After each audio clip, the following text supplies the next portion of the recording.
people must come to account legally. The ones that are sitting here illegally in the country, surely we should be sending them home. We should be sending, our resources are limited.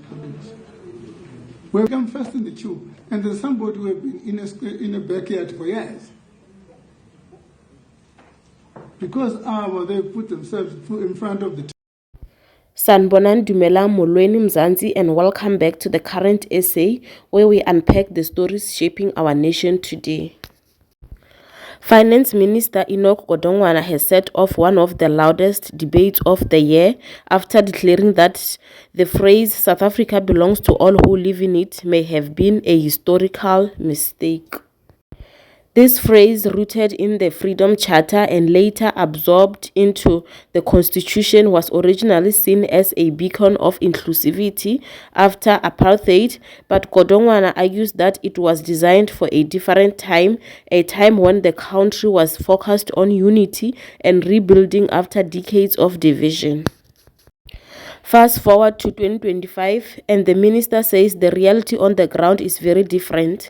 He insists that this principle should apply only to South African citizens, not everyone living within the country's borders. Godongwana pointed to the economy, reminding South Africans that growth has been declining since 2014. Per capita income is shrinking, unemployment remains among the highest in the world, and the rand is losing strength. Yet, despite all this, government is legally expected to extend the same services, housing, healthcare, education to non-citizens. According to him, this stretches resources to the breaking point. He went further, saying undocumented migrants often jump ahead in the service delivery queue. For example, in informal settlements, he argued that foreign nationals sometimes get access to housing and utilities before South Africans who have been waiting for years. To many citizens struggling daily, this feels like a deep injustice. The minister even drew comparisons with other African countries. He cited Zanzibar, where foreigners are required to pay for a visitor's insurance policy before entry. His suggestion, South Africa could adopt a similar model to ensure that non-citizens pay their way instead of adding pressure to state resources. His words have sparked strong reactions across society. Many believe it's about time government openly acknowledged what citizens have been saying for years, that locals must come first, and this view has found expression through grassroots movements such as Operation Dudula and the March and March movement. Now, both groups have repeatedly rejected the label of anti-immigration. Instead, they call themselves pro-South African. Their stance is that they are not against legal migration, but against the unchecked presence of undocumented foreigners who take up jobs, resources, and services that should belong to South Africans.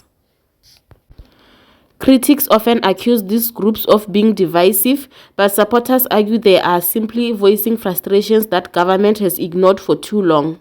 Whether you agree with their methods or not, it's undeniable that they have forced immigration and citizenship to the very center of public discourse. Godongwana's remarks tie directly into that growing sentiment. For some, his words are a breath of fresh air, a sign that even senior government leaders are finally putting citizens first.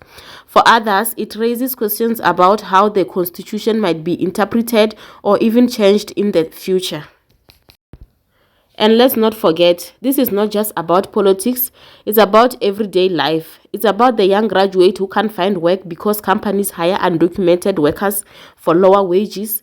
It's about the mother waiting 10 years for an RDP house while seeing others move in before her. It's about hospitals overflowing, clinics understaffed, and schools struggling to cope, all while resources are stretched thinner and thinner. The reality is, South Africans are asking hard questions. Should the Constitution be revisited to reflect current realities? Should undocumented migrants be deported more aggressively, as Godongwana suggests? And most importantly, how do we strike a balance between human rights and putting citizens first? One thing is clear, this debate is not dying down anytime soon. As the economy worsens and elections draw closer, issues of immigration and service delivery are only going to become more explosive. So what do you think? Do you agree with Minister Godongwana that South Africa should strictly belong to its citizens? Or do you feel the Freedom Charter's original vision still matters today? Share your thoughts in the comment section below. Anyway, thank you so much for watching. I'll see you on my next upload, and please don't forget to like this video and subscribe. I'll see you later.